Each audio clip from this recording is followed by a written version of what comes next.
Olha aí, meu amigo, a coisa tem ficado cada vez mais estranha lá nos Estados Unidos. Se é que tem como piorar ainda mais, o cenário está bastante tenebroso por lá, especialmente do ponto de vista econômico. As dúvidas, os receios, os temores que pairam no ambiente norte-americano acabam se espalhando pelo mundo todo. Essa é a grande verdade. E a coisa fica ainda mais complicada quando a palavra recessão começa a circular por aí. Meu amigo, ela tem circulado bastante nos últimos tempos, a ponto aqui, por exemplo, de o secretário do Tesouro dos Estados Unidos não afastar essa possibilidade. Ele falou que acha que não vai acontecer, que não vai ter recessão, mas ele não pode garantir que isso não vai acontecer. Essa é a verdade, né? E um monte de coisas estranhas estão acontecendo. O índice do medo da economia norte-americana disparou, por sinal, e aí o pessoal já se pergunta claramente: será que os Estados Unidos estão caminhando para uma recessão? Meu amigo, ninguém poderia imaginar que as coisas caminhariam tão rápido para um cenário tão desafiador, tão estranho. As coisas parecem não estar se encaixando muito bem. Vamos conversar sobre toda essa questão, mas antes não se esqueça de se inscrever no meu canal para fortalecer o meu trabalho, me ajudar ainda mais. E se você quiser colaborar mais ainda com o meu canal, você pode se tornar membro, só clicar no botão Seja Membro aí embaixo. Com valores a partir de R$ 1,99 por mês, você me ajuda muito dessa forma, pode ter certeza disso. Pois bem, aqui está o grande ponto mesmo, a grande pergunta que todos se fazem. Os Estados Unidos estão caminhando para uma recessão de fato? Pois bem, o senhor Scott Bessent, que é o secretário do Tesouro norte-americano de lá, né, falou basicamente o seguinte, que sim, os Estados Unidos podem enfrentar uma recessão durante o governo Trump, mas ele não acredita nessa possibilidade. Então, esse é o posicionamento dele. Possível? É. Provável? Não. É assim que ele coloca a situação, né? Agora, ele falou o seguinte, né? Pode garantir que isso não vai acontecer? E ele disse, não, não há garantias. E ele puxou a carta da pandemia, né? Quem teria previsto a Covid? Tudo bem, mas são coisas diferentes. Se tiver uma recessão nos Estados Unidos, é uma recessão causada pelo Estado. E aí? Não é um agente externo que veio parar. Os Estados Unidos hoje são o único agente mundial capaz de causar uma crise nos Estados Unidos. Eles são capazes de causar crises em outros países também, mas em território norte-americano, China, Rússia, ninguém causa impacto econômico significativo para levar a uma recessão. É um problema essencialmente interno, se vier a acontecer. Então, esse tipo de coisa, esse tipo de afirmação aqui, não soa muito bem, não passa muita segurança. Então, por exemplo, aqui, né, ele falou que não há razão para que aconteça uma recessão econômica. Meu amigo, isso não acalma os ânimos de ninguém, definitivamente, e é uma grande verdade aí, né? E ele falou que não, né, que tem ações muito boas aqui do governo, que o governo está trabalhando bem e etc, né? Falou que vai ter uma transição entre o governo anterior e o atual e não uma crise. Pois bem, isso aqui não convence ninguém definitivamente, e o que acontece é que nós temos um turbilhão nos mercados financeiros que levou aqui, né, a uma queda de 4 trilhões de dólares no valor de mercado das bolsas norte-americanas, uma coisa completamente absurda. Pense que o PIB brasileiro é de uns 2 trilhões de dólares. Então, 2 anos da produtividade do Brasil evaporaram no ar por causa disso aí, por causa do cenário que nós temos, o cenário econômico do Donald Trump, que nós temos desde o início do mandato dele, desde 20 de janeiro. A gente está indo para o segundo mês, meu amigo. E olha o turbilhão que nós estamos acompanhando aí, né? Então, inclusive aqui o VIX, né, que é o índice do medo, ele disparou de forma considerável. Então, a gente viu essa perda do valor de mercado aqui, de forma geral, né, olhando aqui as 3 principais bolsas do país, a Nasdaq, a S&P 500 e a Dow Jones. Somando isso aí tudo, a queda foi de 4 trilhões de reais em valor de mercado. Meu amigo, é difícil conseguir fazer essa queda toda acontecer. É para poucos, isso aqui não é para amadores, não. Então, né, a partir daí, você tem também uma situação de aumento do pânico, do medo entre os investidores no mercado financeiro de maneira geral, né? Esse índice aqui do medo tem uma volatilidade bastante expressiva e passou a ter isso mais agora no começo do governo Milei, deste segundo governo do Milei de maneira geral, né? Então, essa alta nesse índice mostra uma preocupação bastante considerável com o futuro do governo dos Estados Unidos e o impacto disso na economia do país de forma geral. Lembrando que nós estamos falando de um país que naturalmente impacta todo o restante do mundo. Qualquer coisa, qualquer variação nos Estados Unidos vai cair como uma bomba no restante dos países e a gente pode, de fato, aí acabar aqui no Brasil sofrendo as consequências disso, né? Então, já tem uma queda aqui no PIB, mais ou menos estimada no começo deste ano de 2025, né? Então, uma queda aqui considerável no valor anualizado, uma queda de 2,5%, que é bastante considerável. Então, espera-se que sim, o PIB do país vá cair agora no começo do ano. O quanto que isso aqui pode ser revertido é a grande questão. Vai permanecer assim por muito tempo? É apenas um evento sazonal e os mercados vão se ajustar à nova realidade? É uma pergunta a se fazer, mas todo mundo acaba trazendo essa questão mais complexa realmente para o debate da recessão. E aí, vai acontecer? Vamos ter um cenário piorado? Isso aqui vai fazer, né, com que nós tenhamos uma situação econômica piorada nos Estados Unidos, no mundo como um todo? Pois bem, a inflação segue aqui bastante incômoda lá nos Estados Unidos. E olha só, o pessoal do Goldman Sachs elevou a possibilidade de recessão lá nos Estados Unidos de 15% para 20%. Veja que não é um cenário majoritário, não é o cenário provável, né? Eles não estão trabalhando com isso aí, com a recessão no momento. Mas o risco aumentou, e aumentou bastante, aumentou 33% do que estava antes, né? Estava 15%, agora saltou para 20%. Então, isso implica dizer que há sim uma piora do cenário, uma piora da perspectiva e um aumento do pessimismo. Ainda está longe de ser a concretização de uma recessão. Falta muito para isso acontecer. Até porque a economia dos Estados Unidos é muito resiliente. Então, para que isso se transforme em realmente uma recessão, a coisa tem que piorar ainda muito. Então, o pessoal do Goldman Sachs falou o seguinte, né? Que a Casa Branca pode recuar, né, das medidas que estão sendo tomadas, o que vai equilibrar o cenário e fazer com que tudo isso não passe apenas de um susto momentâneo. Porém, se a Casa Branca continuar comprometida com as suas políticas, mesmo com a piora dos dados, então o risco de recessão vai aumentar ainda mais. Não se sabe até onde que isso aqui pode caminhar, né? Então, realmente, é o cenário que está acontecendo e que tem preocupado todo mundo de maneira geral. O Trump parece estar enfiando os pés pelas mãos.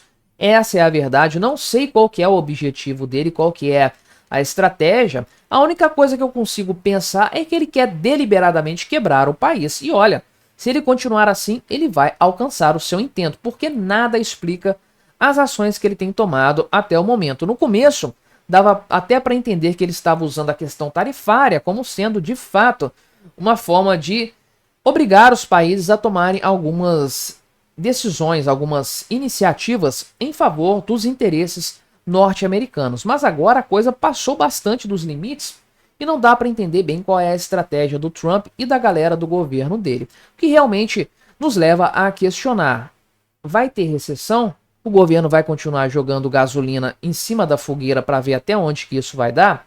Torço para que isso não aconteça, porque o preço que o mundo todo pagaria por isso seria muito elevado. Então, meu amigo, você sabe que o Brasil, em matéria de trabalhismo, é uma catástrofe completa. Agora, o governo Lula vive se gabando de que traz aumento do salário mínimo, ganho real, e a renda do trabalhador cresceu pra caramba. Eu fiz um vídeo recentemente falando, inclusive, que em 2024 a renda média cresceu 9%. Então, pressupõe-se a partir daí, é razoável pressupor assim, que de maneira geral o trabalho humano aqui no Brasil está valendo 9% a mais, está rendendo 9% a mais para as empresas, para que isso se reverta naturalmente em 9% a mais de salário. É justo pensar assim, não é mesmo? Só que isso está muito longe da realidade. Pois é, os dados nos mostram que, na verdade, Não houve aumento de produtividade para o trabalho humano aqui no Brasil em 2024, como não vem acontecendo de maneira geral ao longo do tempo. A produtividade no Brasil estagnou há décadas. O que isso representa na prática? Se não há produtividade, não há aumento de riqueza. Tá todo mundo ficando com um salário mais alto nominalmente, mas na prática, o poder aquisitivo, a capacidade de compra do brasileiro está ficando para trás. É um dos grandes efeitos e mais visíveis, eu diria, do trabalhismo brasileiro, dessa praga que faz com que nós trabalhemos neste país e nunca saiamos do lugar. Então vamos conversar sobre esse tema aqui, mas antes não se esqueça de se inscrever no meu canal se você ainda não for inscrito, e se você quiser colaborar ainda mais com o meu trabalho, você pode se tornar membro patrocinador, só clicar no botão Seja Membro aí embaixo, com valores a partir de R$ 1,99 por mês. Você me ajuda bastante dessa forma, pode ter certeza disso. E sim, eu mudei aqui o formato um pouquinho porque eu estava um pouco cansado do antigo formato, estou fazendo umas experiências aí. Me diga o que você achou, se atrapalha ver a informação, enfim, né? Eu vou adaptando aos poucos para ver como é que fica, mas eu estava realmente querendo dar uma mudada nesse formato. São muitos vídeos, todos os dias do mesmo jeito, então eu fico às vezes um pouco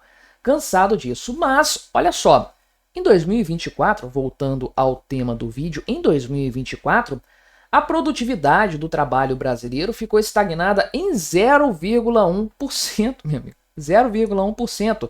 Nada, não subiu nada, não cresceu absolutamente nada. Isso aqui é margem de erro, né? E olha só, 2023 houve um crescimento de 2,3%. Então dá para dizer que houve sim um ganho de produtividade naquele ano. Só que as projeções já mostram que em 2025 vai ter um recuo da produtividade aqui no Brasil.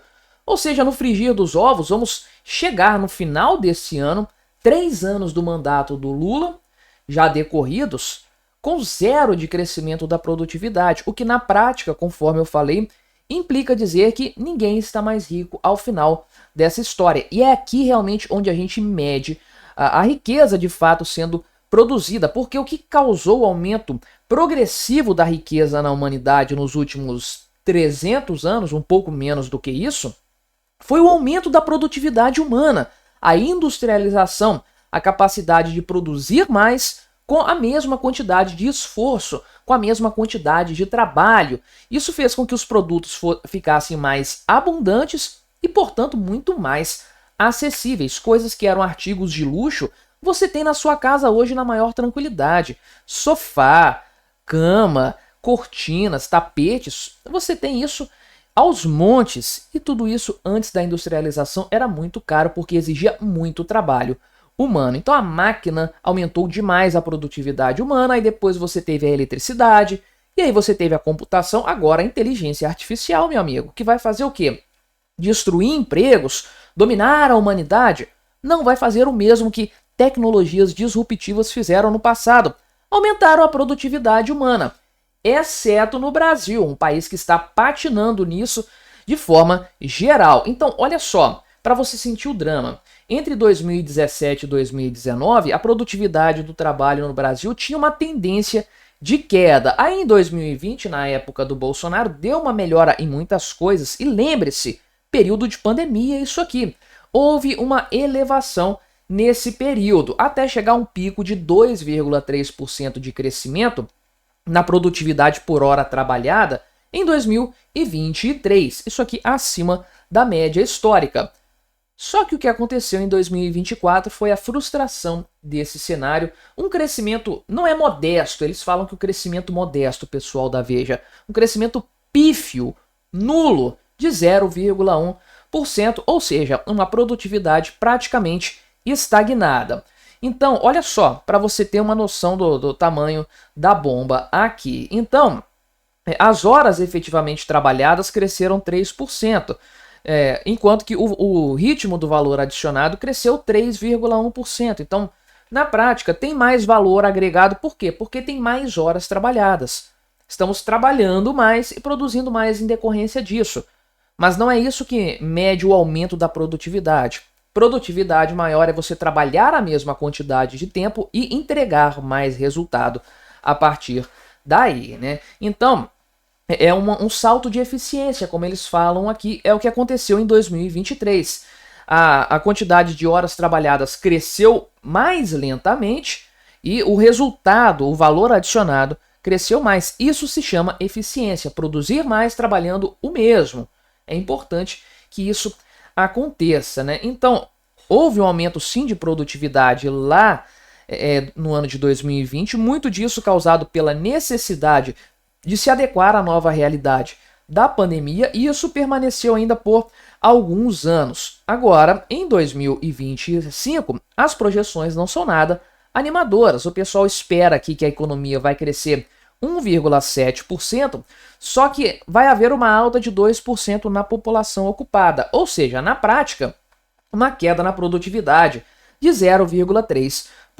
E aí é claro que a gente tem que responder essa pergunta, coisa que o pessoal da Veja não faz. Por que o Brasil está enfrentando esse problema? Por que isso está acontecendo no Brasil e há muito tempo? E bem, o grande problema, como a gente sabe, é a questão do excesso de trabalhismo. Trabalhismo, entenda, é todo o arcabouço legal por trás do ato de empregar no Brasil. Então, além de contratar ser algo muito difícil, além de demitir ser algo extremamente difícil, e do Brasil ser o país com o maior número de sindicatos enchendo o saco de todo mundo e o maior número de processos trabalhistas do mundo, uma justiça trabalhista extremamente ineficiente, cara e tendenciosa, esquerdista, e tudo isso piora o cenário empregatício no Brasil. Além disso tudo, todo esse arcabouço impede a inovação, você criar novas formas de contratar, novas formas de trabalho, novas formas de empregabilidade, porque na prática o governo, o Estado, o establishment impede que isso aconteça. Se você muda muito alguma coisa, se você transforma algo nas relações trabalhistas, vem um juiz do trabalho e proíbe, te multa, te fala que você não pode seguir dessa forma, inovando, criando coisas que não são regulamentadas. E aí o trabalho humano fica extremamente refém de todo esse arcabouço legal chamado CLT, legislação trabalhista e tudo mais. Uma coisa extremamente antiquada. A CLT está indo para quase 100 anos, no momento em que o trabalho evolui de uma forma extremamente rápida. Carteira de trabalho, FGTS, vínculo empregatício, essas coisas são tão obsoletas para a realidade que nós vivemos hoje, e enquanto o Brasil, portanto, fica oferecendo esse tipo de coisa para o mercado de trabalho, burocracia, uma relação trabalhista extremamente engessada, os outros países com mais liberdade estão evoluindo muito rápido. Tiram os cérebros do Brasil, quem tem condições vai embora. Para quê? Para trabalhar em outro lugar, ganhar mais dinheiro sem ter férias, 13º, essas coisas, esses penduricalhos todos, mas para ganhar realmente num lugar onde a pessoa vai poder trabalhar, vai poder brilhar. Os países que vão se libertando das amarras do trabalhismo vão evoluindo cada vez mais, porque o tempo que nós vivemos hoje exige isso. E o Brasil? O Brasil continua nesse cenário aqui, meu amigo. A produtividade completamente estagnada e vai continuar assim. Aliás, vai cair nesse ano. Muito provavelmente, 2025, sabe-se lá o que vai acontecer em 2026. E o pior de tudo é que não há a menor perspectiva de melhora nesse cenário.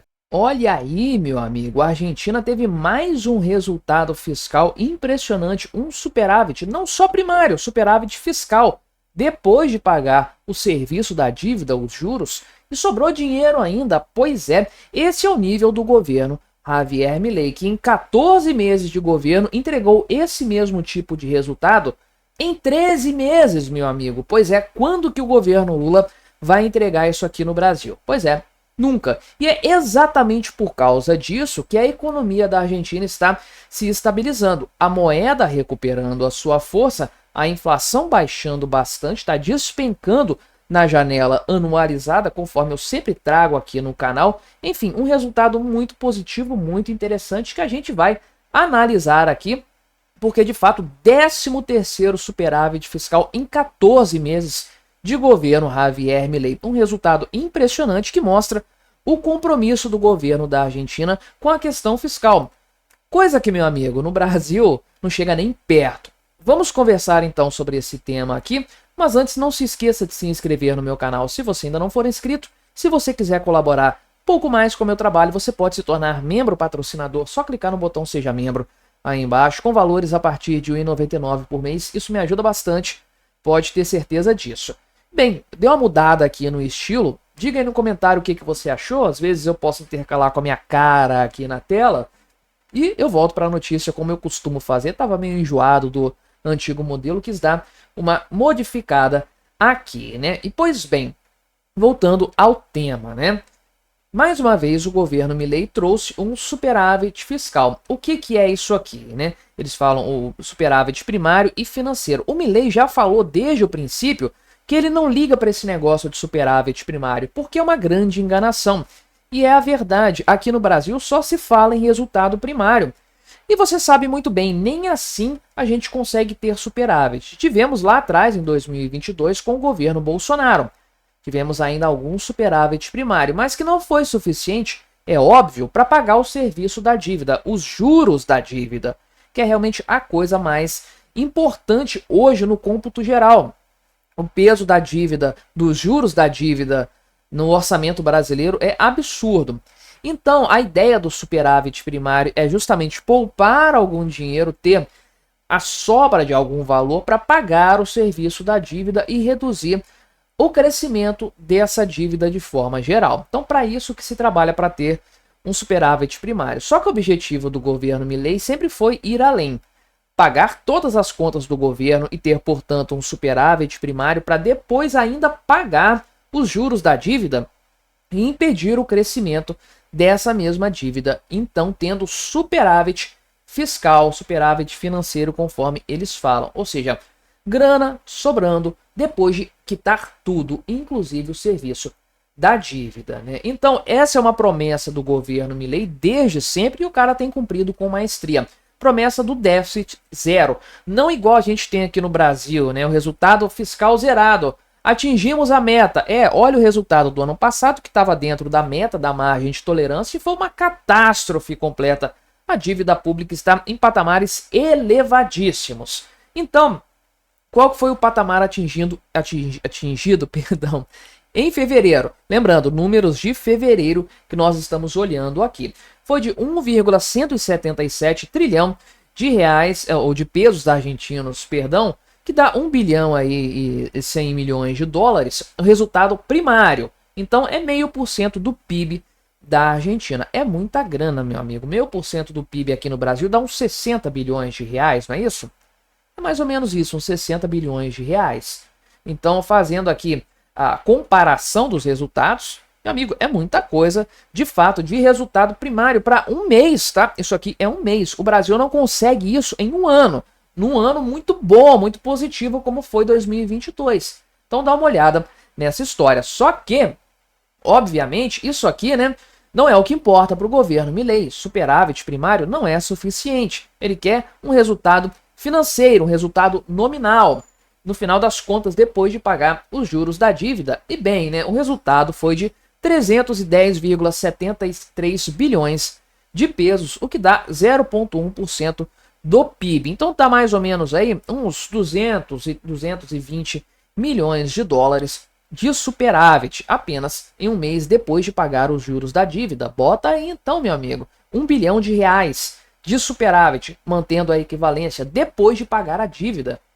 É muita coisa isso aqui, é um resultado fenomenal de fato, né? E aí o Luiz Caputo, que é o ministro da Economia da Argentina, publicou no Twitter dele, né, falando que esse resultado fortalece ainda mais o compromisso do nosso presidente Javier Milei e de toda a sua equipe de governo com a ordem fiscal, uma âncora fundamental do programa econômico e uma condição necessária para uma economia robusta que gere empregos de qualidade e sustente a recuperação dos salários e da renda ao longo do tempo. Certíssimo que ele falou aqui, é exatamente este o grande ponto no final das contas, né? Lembrando que a Argentina teve ano passado o primeiro superávit financeiro orçamentário ali em 14 anos. Pois é, esse é o tipo de vitória que o governo Milei tem feito, né? A base de quê? A base de políticas de austeridade focadas no corte do Estado, na redução da máquina pública, né? Reduzindo gastos públicos, cortando os empregos públicos, paralisando obras, diminuindo a quantidade de ministérios, acabando com os subsídios, tudo o que estava criando todo o desarranjo econômico na Argentina no passado. Então nós tivemos coisas como, por exemplo, em meados do ano passado, o fim da impressão de dinheiro. Acabou a inflação naquela época, e eu fiz um vídeo aqui falando sobre isso naquela ocasião.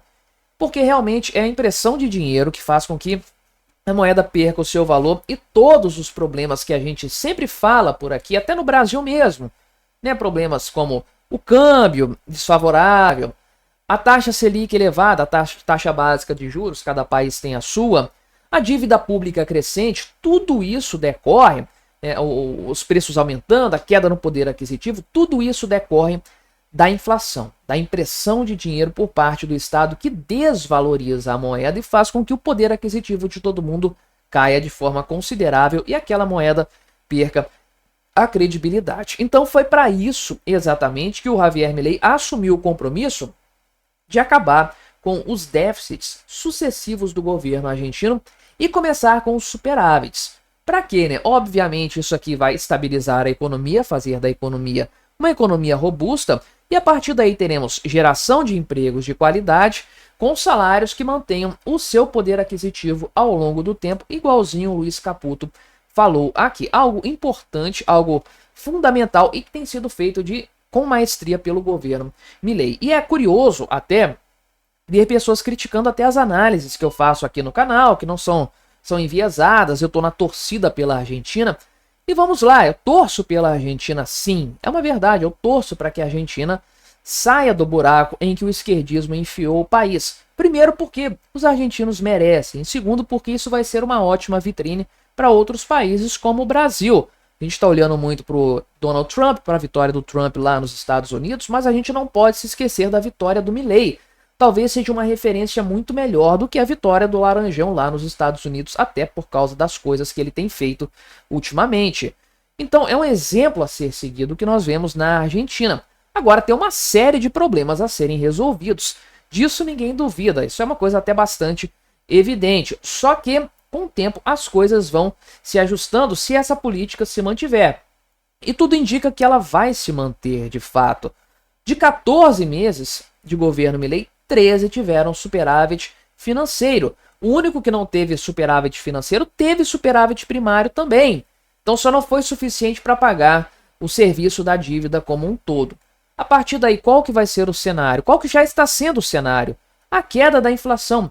É simples de compreender, porque o governo estancou a emissão de moeda. E com esse superávit aí que o governo tem obtido a cada mês que passa, ele decide se vai, por exemplo, cortar impostos, porque pode reduzir a arrecadação agora, ou vai simplesmente manter uma reserva, começar a transformar isso em dólares para dolarizar a economia muito em breve. Outra coisa que segue em caminho lá na Argentina e talvez seja a solução mais interessante para a questão do poder aquisitivo por lá. Mais rápido, mais prático, mais duradouro do que tentar recobrar a credibilidade do peso, que hoje é um problema sério.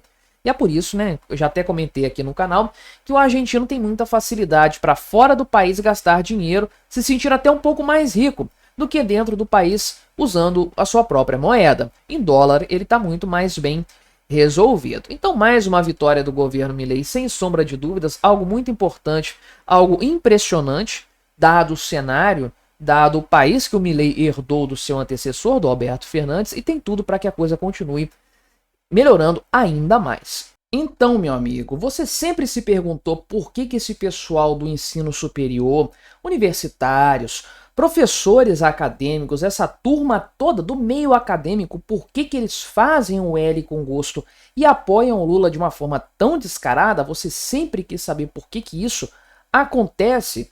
Bem, meu amigo, claro que tem grana envolvida nessa história e você sabe muito bem disso, ou você pelo menos deveria imaginar a essa altura do campeonato. Pois bem, agora, acredite ou não, a sua conta de energia elétrica vai ficar mais cara ou permanecer cara mais do que deveria para financiar universidades. Sim, essa é a ideia do governo Lula. Acredite ou não, 750 milhões de reais via Itaipu, pedalando totalmente esse valor. Mais uma vez o governo se aproveitando, seja aí de instituições privadas, fundos privados, o que quer que seja, para fazer da sua politicagem e escapando das regras fiscais. Vamos conversar sobre mais esse absurdo do governo Lula, mas antes não se esqueça de se inscrever no meu canal se você ainda não for inscrito. Se você quiser colaborar ainda mais com o meu trabalho, você pode se tornar membro patrocinador. Só clicar no botão Seja Membro aí embaixo, com valores a partir de R$ 1,99 por mês, você me ajuda bastante, pode ter certeza disso. Pois bem, a realidade é essa aqui mesmo, meu amigo, que você vê no título dessa reportagem trazida pelo pessoal da Revista Oeste.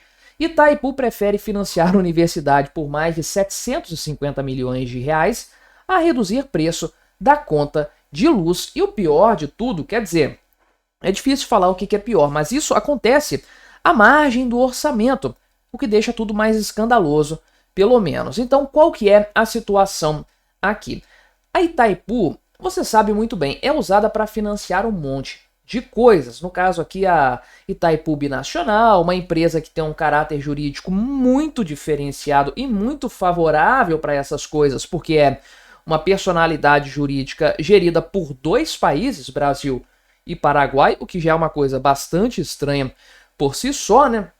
Mas então, a Itaipu costuma financiar umas coisas bastante questionáveis, como o Janja Palusa, que aconteceu um tempo atrás e eu repercuti aqui no canal, inclusive.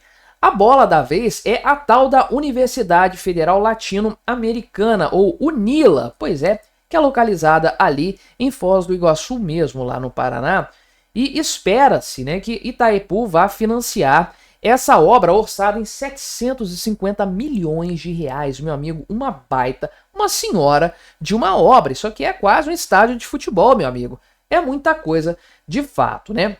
Importante fazer justiça que quem repercutiu mesmo essa história primeiro foi o pessoal do Estadão, que tratou desse tema em primeiro lugar. A Revista Oeste está apenas repercutindo aqui com o viés típico da Revista Oeste, que é de direita mesmo, você sabe, e etc. Pois bem, essa ideia aqui foi feita lá atrás. Esse negócio dessa UNILA surgiu lá no segundo mandato do Lula. Começou a ser construído e tudo mais, só que em 2014 as obras foram interrompidas e ninguém mexeu nisso mais depois, ninguém quis saber de se enrolar nessa história. Porém, parece que as obras da UNILA serão retomadas agora no mês de abril, mês que vem. Inclusive aqui, né, vai ter um restaurante universitário, um prédio administrativo e um bloco de salas de aula. Então, né, esses valores aqui, esses investimentos de Itaipu foram classificados, olha só, foram classificados como outras despesas de exploração.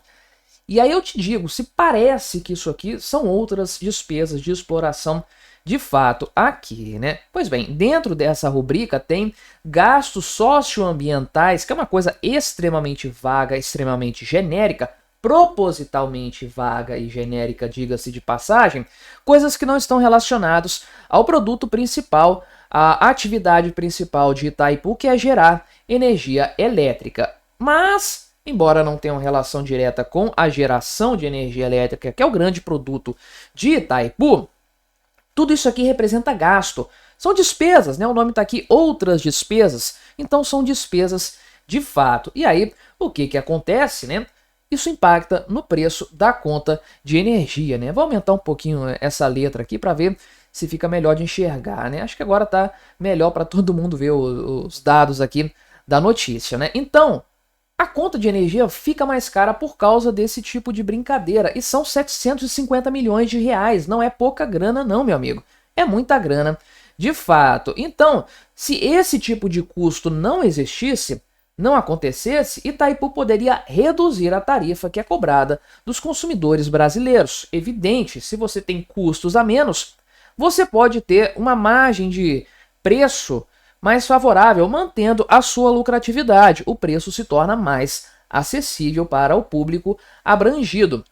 E levando em consideração que energia elétrica é uma coisa monopolística no Brasil, concessionária, mas no fim das contas você não tem concorrência para ficar escolhendo de qual empresa você quer comprar energia elétrica. Ok, Itaipu é a geração, não é a distribuição, mas no final das contas, quem recebe energia elétrica de uma distribuidora que traz de Itaipu vai pagar essa conta de qualquer forma, não tem para onde correr, né? Então, O pessoal de do Ministério de Minas e Energia diz que o governo tem como prioridade diminuir a tarifa lá de Itaipu e essas coisas, né? E aí vão dar 2 bilhões de reais para reduzir o valor da conta de energia e tudo mais. Só que isso acaba se tornando um conflito de ideologias, de interesse. Não sei, porque o Ministério da Educação está defendendo essa história junto com Itaipu. Falando aqui, né, que esses valores vão revisar mais de 3 mil projetos executivos desenhados por Oscar Niemeyer. Todo mundo tinha que ser preso por se envolver com esse tipo de coisa. Aliás, o primeiro vídeo do meu canal, que é o segundo mais visto do meu canal, diga-se de passagem, é justamente uma crítica que eu faço à vaca sagrada chamada Oscar Niemeyer. Vale você procurar depois aí que, vamos lá, é um vídeo interessante, diferente, mas interessante. Vou puxar a sardinha para o meu lado, né? Inclusive tem o pessoal aqui do Escritório das Nações Unidas de Serviços para Projetos, o NOPS, que está responsável pela condução desse projeto aqui. E, primeiro de tudo, tem Nações Unidas nessa história, você já sabe a bagunça que é. E mais do que isso, eles disseram que esses 750 milhões de dinheiros são só uma estimativa, meu amigo. A obra está na fase de licitação, então você pode colocar em uns 50% a 100% a mais de custos, tranquilamente, de maneira conservadora, né? Agora, para além desse escândalo que é fazer o consumidor pagar mais caro para financiar esse tipo de coisa que não tem nada a ver com a atividade principal da empresa, você tem um problema fiscal nessa história. Então, o que acontece? Esses custos aqui, excedentes de Itaipu, não tem nada a ver, a gente já colocou isso, não tem nada a ver com a atividade principal da empresa.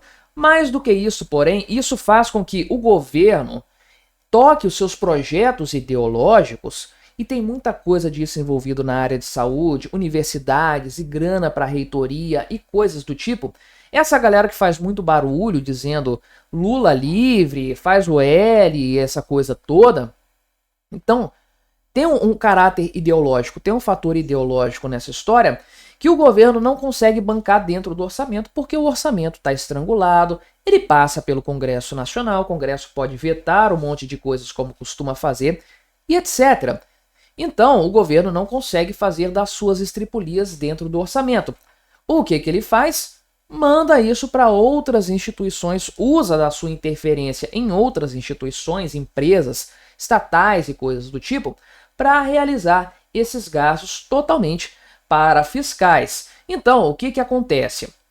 Tem até um cara aqui que fala, né, o Marcos Mendes, que é o cara lá do INSPER, e ele cita esse ponto, que a unicidade do orçamento é um princípio fundamental, ou seja, despesas e receitas têm que estar todas em um único lugar para serem devidamente fiscalizadas, mas não é isso o que acontece. O que acontece basicamente é que a usina de Itaipu tem investido cada vez mais nesses projetos socioeconômicos como uma forma de despejar recursos em vários setores que são de interesse do governo. É simples assim de entender. Essa UNILA aqui, por exemplo, né, ela está integrada aqui com, tem a ideia de integrar a América Latina de forma geral, né? O Oscar Niemeyer desenhou o campus dessa instituição aí e tudo mais. As obras estão interrompidas, conforme eu falei, e vão ficar seguindo a partir daí. Os custos aumentaram bastante, é claro, né, como sempre acontece nesse tipo de caso aí, e etc, né? Então, para você ter uma ideia dessa obra aí, olha só, e de forma geral dos gastos socioambientais, hoje, né, a tarifa de energia de Itaipu está girando em torno de 16 dólares por quilowatt-hora.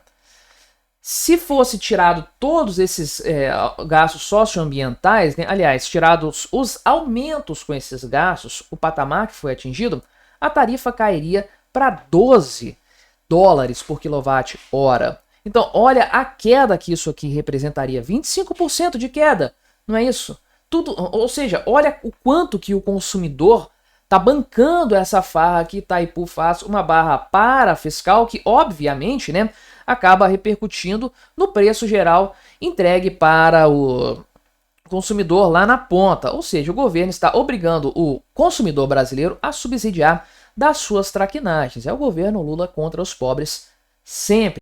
Então, meu amigo, em breve teremos a reunião do Copom para decidir a nova taxa Selic ou a manutenção do atual cenário, mas ninguém espera isso, na verdade. Todo mundo já está projetando a prometida alta de 1 ponto percentual nessa reunião, que será a terceira seguida nessa magnitude. Uma alta considerável que vai fazer com que a Selic atinja 14,25%, uma coisa de fato impressionante. É meio que o consenso do mercado de maneira geral, que nós vamos ter uma alta mais ou menos de 1 ponto aí, provavelmente cravado nesse negócio aí mesmo, não vai variar muito, é sim um consenso, aí o pessoal já bateu o martelo a esse respeito, mas há quem acredite, na verdade, ouso dizer que é a opinião majoritária, que esse aumento bastante provável não vai ser suficiente diante do cenário desafiador que nós temos por aí.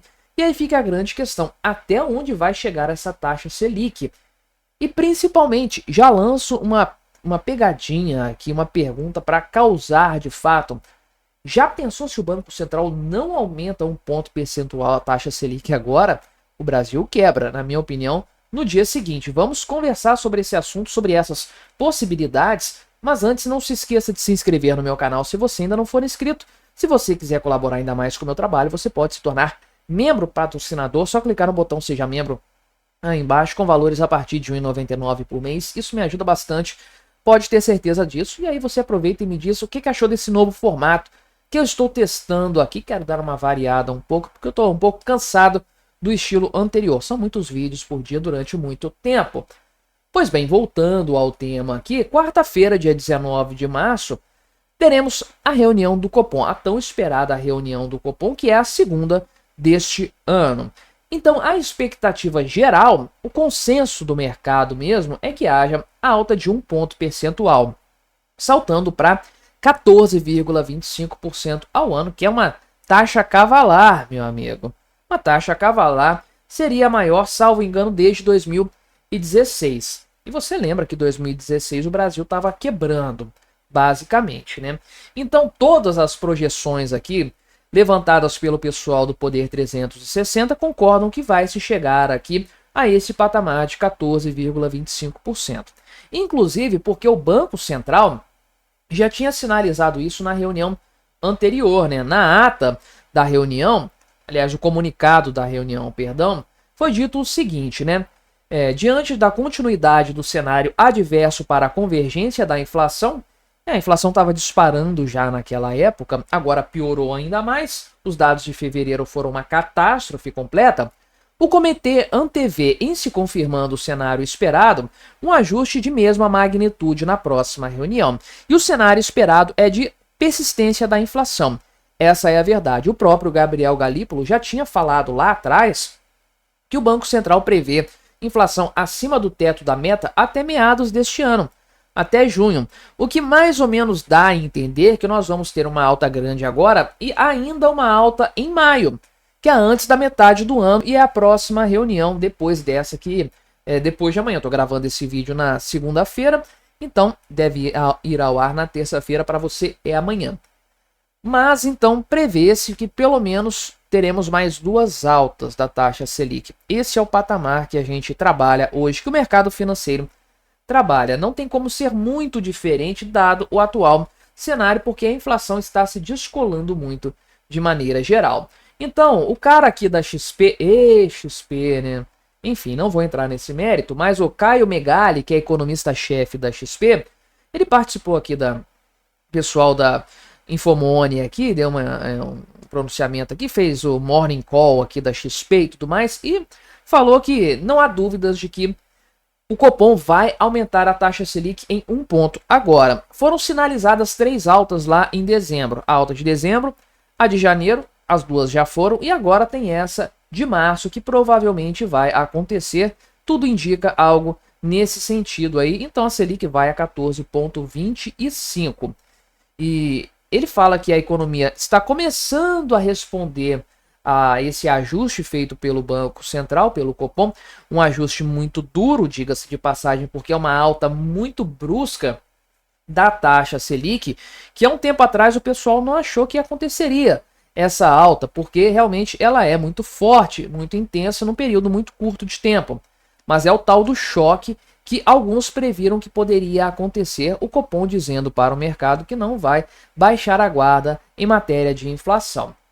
Pois bem, né, agora o senhor Caio Megali falou ainda que existem índices que mostram que há uma resistência da inflação que pode eventualmente obrigar o Banco Central a continuar aumentando a taxa Selic. Um ponto agora não seria suficiente. Então, o que pode acontecer, né? Que provavelmente nós teremos um ajuste adicional de juros no mês de maio. Embora ele acredita que o Copom não vai se comprometer de falar desse ajuste. Ele pode até dizer que vai ter um viés de alta. Agora, cravar quanto que vai ser? Não. O mercado fica aí debatendo se vai ser uma alta de meio ponto percentual, 0,75. O debate está nesse sentido. Se for 0,75, a gente chega a 15 pontos percentuais de taxa Selic em maio. Meu amigo, tinha gente lá no começo de 2024 prevendo Selic a 9% no final desse ano. Pois é, olha como as perspectivas pioraram bastante. E aí não tem o que dizer, meu amigo. A culpa é do Lula. O Lula é o grande causador desse cenário completamente adverso que nós estamos vendo aí. A perspectiva emocionada do mercado era uma economia se estabilizando, a taxa Selic alcançando patamares baixos, o tão sonhado um dígito. E, meu amigo, isso ficou no passado. Vamos para 15 pontos percentuais, provavelmente. Muitos agentes acreditam, outros dizem que vai ser 14,75. De qualquer forma, é algo muito ruim para a economia. Por quê?